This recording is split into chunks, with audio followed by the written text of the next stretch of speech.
Hi, I'm Rosa. You'd think 26 years would be enough time to figure out where you stand with your own mother, but apparently not. I was sitting at our family's mahogany dining table, the one my father had commissioned before he passed, surrounded by the scent of pine from our 12-foot Christmas tree and the aroma of Diana's, I refuse to call her mom anymore, famous roast turkey. Rosa, could you please pass the cranberry sauce? My brother Marcus asked, not looking up from his heaping plate. I slid the crystal dish toward him. Sure. Anyone want more wine? I think you've had enough, Diana said sharply, her perfectly manicured nails tapping against her glass. We don't need a repeat of Thanksgiving. What happened at Thanksgiving? Aunt Lydia asked, her eyes wide with curiosity behind her thick glasses. Nothing happened at Thanksgiving, I replied, setting down my barely touched glass. I had 2 glasses of wine and laughed at Uncle Rob's jokes. Diana's lips tightened into that familiar thin line. You were embarrassingly loud. As usual. Marcus cleared his throat. The turkey is amazing, Mom. Did you use a new recipe? Don't change the subject, Marcus, Diana snapped. Your sister needs to hear this. We've all been tiptoeing around her for too long. I set my fork down carefully. Hear what, exactly? That you're 26 years old and still can't get your life together, Diana said, dabbing her lips with her napkin. Living in that tiny apartment, working that dead-end job. I'm a graphic designer for a growing marketing firm, I interrupted. And my apartment is cozy, not tiny. You're a burden, Rosa. Always have been. Diana's voice cut through the sudden silence. Your father coddled you. I've been carrying you ever since he died. My chest tightened. Carrying me? I haven't asked you for anything since college. The constant drama, the neediness, the way you still come running home whenever things get tough. She waved her hand dismissively. And now you expect a place at our table after what you said about me to the Hendersons. What are you talking about? I barely know the Hendersons. Don't play innocent. Janet told me everything. Diana's eyes narrowed. I want you out of this house. Now. Diana, it's Christmas, Aunt Lydia protested. It's my house, Diana replied coldly. And I want her gone. Marcus stared at his plate. Mom, maybe. Are you taking her side? Diana turned her glare on him. No, but. Then stay out of it. Diana turned back to me. Get your things and get out. I stood slowly, napkin falling to the floor. You know what? Fine. I don't need this. I don't need you. I grabbed my coat and purse, ignoring Aunt Lydia's protests and Marcus's silence. As I reached the doorway, Diana called after me. Don't expect anything more from me, Rosa. Not a penny. I turned back, rage and hurt burning in my throat. I never wanted your money. Good, because you won't be getting any. I've made sure of that. Something in her tone made me pause. What does that mean? Nothing you need to concern yourself with, she replied with a smug smile. I walked out, slamming the door behind me. 20 minutes later, I was sitting in Vanessa's apartment, tears streaming down my face. She said I was a burden, Ness. On Christmas. I wiped my eyes with the tissue Vanessa handed me. Vanessa tucked her dark curls behind her ear, her expression fierce. Diana is toxic. Always has been. But why now? What did I supposedly say to the Hendersons? I barely know them. Nothing, probably, Vanessa said, sitting beside me. She's making excuses because she wants you out of the picture before the meeting with Mr. Harrington next week. I looked up, confused. What meeting? Who's Mr. Harrington? Vanessa's eyes widened. You don't know? Mr. Harrington is your dad's attorney. The trust becomes accessible on your 27th birthday. That's next month, right? My mind raced back to Diana's words. I've made sure of that. Ness, I said slowly, I think my mother has been hiding something from me. Something about my dad's money. You think? Vanessa grabbed her laptop. Your dad was loaded, Rosa. And if Diana's been keeping you in the dark about a trust fund... We need to talk to Mr. Harrington, I said, a plan already forming. Mr. Harrington will see you now, the receptionist said, gesturing toward a heavy wooden door.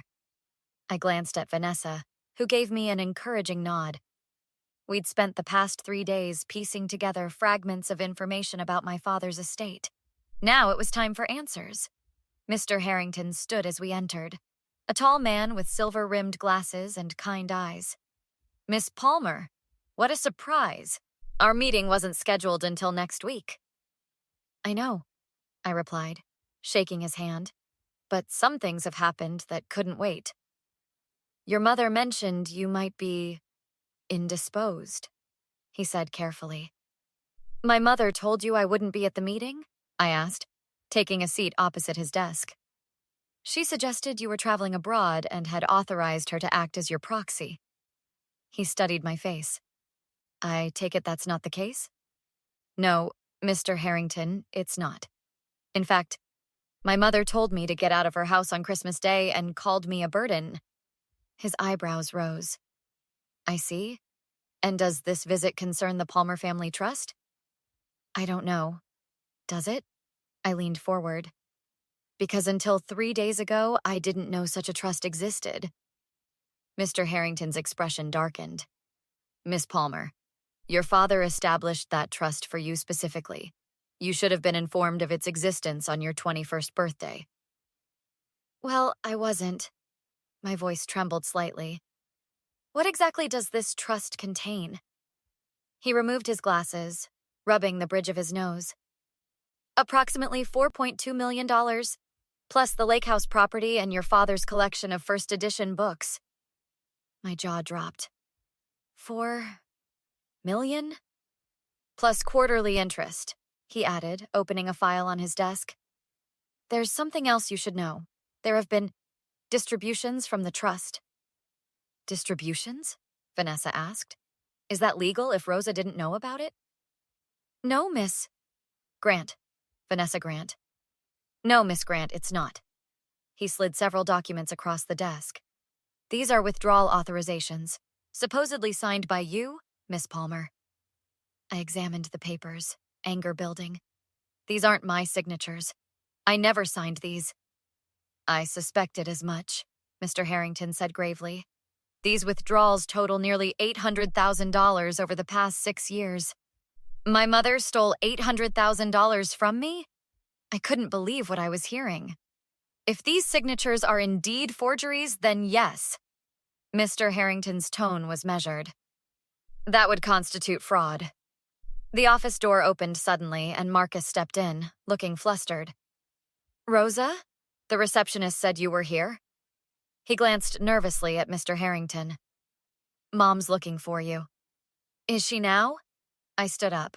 How convenient that she suddenly wants to find me after throwing me out at Christmas. She's worried about you, Marcus insisted. You disappeared. Cut the crap, Marcus, Vanessa interjected. Did you know about the trust? Did you know Diana was stealing from Rosa? Marcus's face flushed. Look, it's complicated. Mom said Dad left everything to her, and she was just giving Rosa what she needed when she needed it. That's not what Mr. Palmer's will stipulated, Mr. Harrington stated firmly. Marcus, I said, trying to stay calm. Did you know she was forging my signature? His silence was answer enough. How could you? My voice broke. You're my brother. She's our mother, Rosa, Marcus protested. She was just trying to keep the family together. By stealing from me? By lying to me for years? You don't understand what she's been through, Marcus argued. After Dad died, she had to handle everything herself. While stealing from her daughter, Vanessa added coldly. Mr. Harrington, I turned to the attorney. What are my options here? We can freeze the trust immediately, he replied. As for the fraud, that's a criminal matter. You would need to decide if you want to pursue charges. Marcus stepped forward. Rosa, please, don't do this. We can work something out as a family. I looked at my brother, the boy I'd grown up with, who had sat silently while our mother threw me out of the house, who had known about the theft all along. We stopped being a family the moment you both decided to steal from me, I replied. Mr. Harrington, freeze the trust, and I want to press charges. Diana's house, my childhood home, looked smaller somehow as I walked up the driveway with Officer Reynolds beside me. After filing the police report and providing Mr. Harrington's evidence, things had moved quickly. You don't have to do this part, Miss Palmer, Officer Reynolds reminded me. We can handle the notification. I need to see her face, I replied. I need her to know it was me. The doorbell rang, and moments later, Diana opened the door, her expression shifting from annoyance to shock as she registered the police uniform. Rosa, what's this about? Her eyes darted between us. Diana Palmer? Officer Reynolds asked formally. Yes, what is... I need to speak with you regarding some financial irregularities concerning the Palmer Family Trust. Diana's face paled. I don't know what you're talking about. Rosa, what have you done? What have I done? I laughed bitterly as we stepped into the foyer. That's rich, coming from you. Marcus appeared from the living room, his expression panicked. Rosa, please, can we talk about this?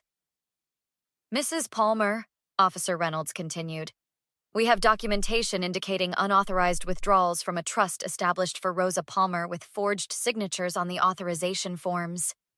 This is ridiculous, Diana scoffed, but her hands trembled. I am the executor of my husband's estate. Everything is perfectly legal. Not according to Mr. Harrington, I replied. He showed me everything, Diana. 6 years of theft, $800,000. You ungrateful little... Diana stepped toward me, but Officer Reynolds moved between us. Mrs. Palmer, please remain calm. You want to talk about ungrateful? Diana snarled over the officer's shoulder. After everything I've done for you? I gave you a home, an education. No, Dad did that, I interrupted. Dad provided for me even after he died. You just couldn't stand it, could you? That he made sure I was taken care of without needing you? You've always been jealous of my relationship with him, Diana shot back, always trying to be Daddy's little girl. Mrs. Palmer, Officer Reynolds intervened. I need to ask you some specific questions about these financial transactions.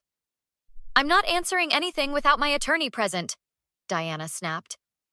That's your right, the officer replied. However, I do need to inform you that we have sufficient evidence to pursue charges of fraud and embezzlement. Marcus stepped forward. There must be some misunderstanding. Mom wouldn't... Don't be naive, Marcus. I cut him off. She admitted it to me at Christmas, remember?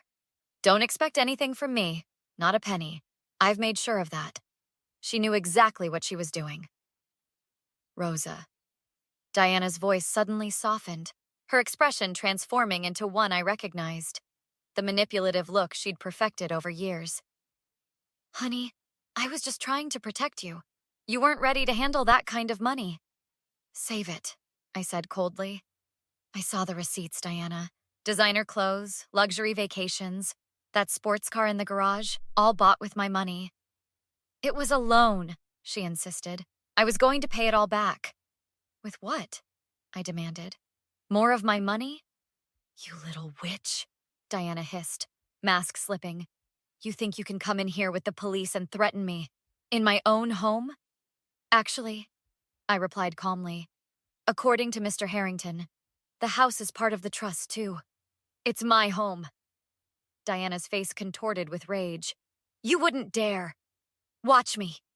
She lunged forward suddenly, hand raised. I'll show you what happens to ungrateful little... Officer Reynolds caught her arm. Mrs. Palmer, that's enough. Get your hands off me! Diana struggled against the officer's grip. Rosa, tell him to let me go. Tell him this is all a misunderstanding. I looked at my mother, the woman who had raised me, who had called me a burden, who had stolen from me for years, and felt nothing but cold determination. Officer Reynolds, I said clearly, I'd like to add attempted assault to the charges. The defendant will serve 18 months in state prison, followed by 5 years of probation, the judge declared.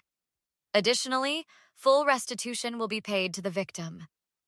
Diana, in her navy suit, turned to look at me from the defendant's table. I met her gaze steadily, feeling nothing as the bailiff led her away. Outside the courthouse, Marcus approached hesitantly. Rosa, can we talk? What's left to say? I adjusted my sunglasses against the bright sun. She's our mother, he said quietly. Despite everything. Biology doesn't excuse what she did. He sighed deeply. I should have told you about the trust. I should have stood up to her. Yes, you should have. I'm sorry, Rosa. Truly, his eyes pleaded. Can we try to fix this? Maybe not now, but someday? Vanessa stepped closer protectively. You had 6 years to fix this, Marcus. I'm asking my sister, not you, Marcus replied tersely. And I'm answering you, I said firmly. No, Marcus. Some things can't be fixed. She made mistakes. Mistakes? I laughed incredulously. She stole nearly $1 million from me. She threw me out at Christmas. She tried to hit me in front of a police officer. Those aren't mistakes. They're choices. What about my choices? He asked. Can you forgive me? I studied my brother's face, remembering the boy who had taught me to ride a bike. But I also remembered his silence at the dinner table, his complicity in the theft. I don't hate you, Marcus, but I don't trust you either. As he walked away, Mr. Harrington approached with papers in hand. The lake house renovations are complete, he informed me, and the trust is secured with new protections. Thank you for everything, I told him sincerely. Later that evening, as Vanessa and I watched the sunset from the lake house deck, my phone buzzed with a text from Diana. Rosa, please. I'm your mother. I need you. Everyone has abandoned me. Just talk to me. I showed it to Vanessa, who raised an eyebrow. What are you going to do? I thought about Diana sitting alone in a cell, about the years of manipulation and lies, about that cold Christmas night. I deleted the message without responding and raised my glass. To burdens lifted, I said. Vanessa clinked her glass against mine. To freedom. As the last light faded, I wondered, have you ever had to cut someone toxic from your life? How did you find the strength to walk away? Share your story in the comments below.